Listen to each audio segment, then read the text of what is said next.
تو اس وقت شیخ احمد کبیر الرفاعی، رفاعیہ سلسلے کے بڑے بزرگ، وہ جن کے چاہت سے اللہ کے نبی کا ہاتھ قبر منور سے نکلا تھا، یہ بھی حضور کی اولاد میں سے، انہوں نے کہا تھا نا، آئے کاش آج اگر آقا، میرے نانا، میرے بابا، میں اتنے دور سے آیا ہوں، کاش اگر آج اپنا ہاتھ آپ باہر نکالیں میں اسے چوم لوں۔ 70,000 سے زائد لوگ موجود تھے، ایک خوشبو کا ایک کیفیت آئی اور حضور کے مزار پر انوار سے ایک نوری ہاتھ باہر نکلا، حضرت سیدنا احمد کبیر الرفاعی نے اسے بوسہ دیا اور وہ ہاتھ پھر غائب ہو گیا۔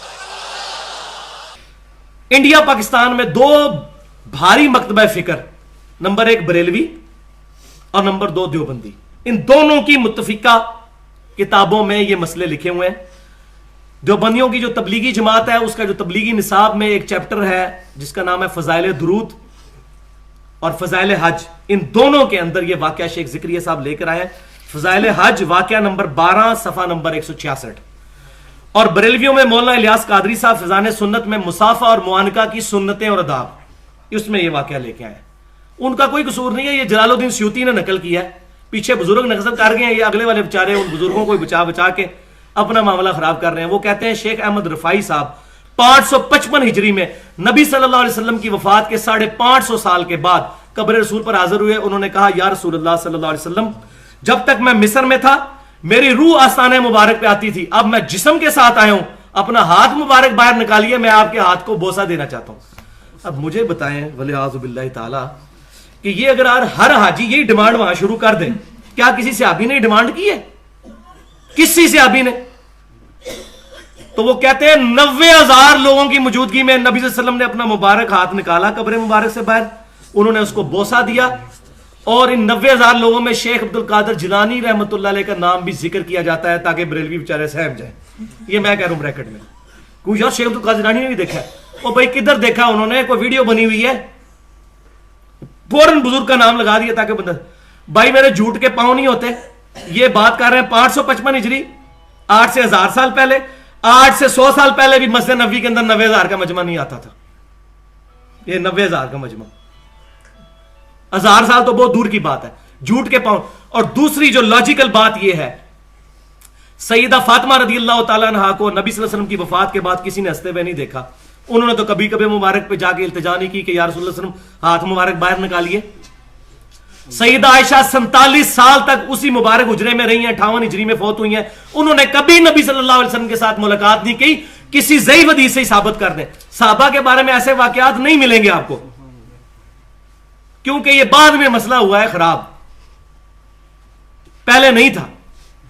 تو یہ سارے کے سارے معاملات ہوئے۔ اب میں آپ کو آخری حدیث سنا کے جس پہ یہ کام ختم کرنا تھا، اور وہ حدیث صحابہ کا عقیدہ کلیئر کرے گی۔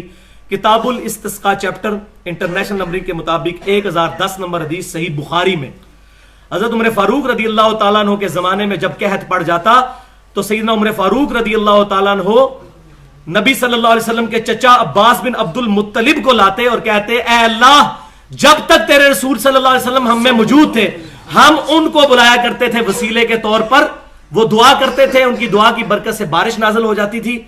اب ہم تیرے نبی صلی اللہ علیہ وسلم کے چچا کو لائے ہیں اور وہ چچا دعا کرتے تو بارش ہو جاتی۔ سیدنا عمر فاروق رضی اللہ تعالیٰ عنہ نے یہ عقیدہ امت کو سمجھا دیا کہ صحیح وسیلہ شخصی یہ ہے کہ جو شخص دنیاوی زندگی میں موجود ہو اس کے پاس جا کر دعا کروائی جائے یا اس کو بلایا جائے اللہ کے حضور پیش کرنے کے لیے، یہ ہے صحیح وسیلہ شخصی۔ ورنہ سیدنا عمر رضی اللہ تعالیٰ عنہ نبی صلی اللہ علیہ وسلم کی قبر مبارک پہ بھی جا سکتے تھے، جس طرح وہ بعض غلط واقعات مشہور کیے ہوئے ضعیف روایتیں۔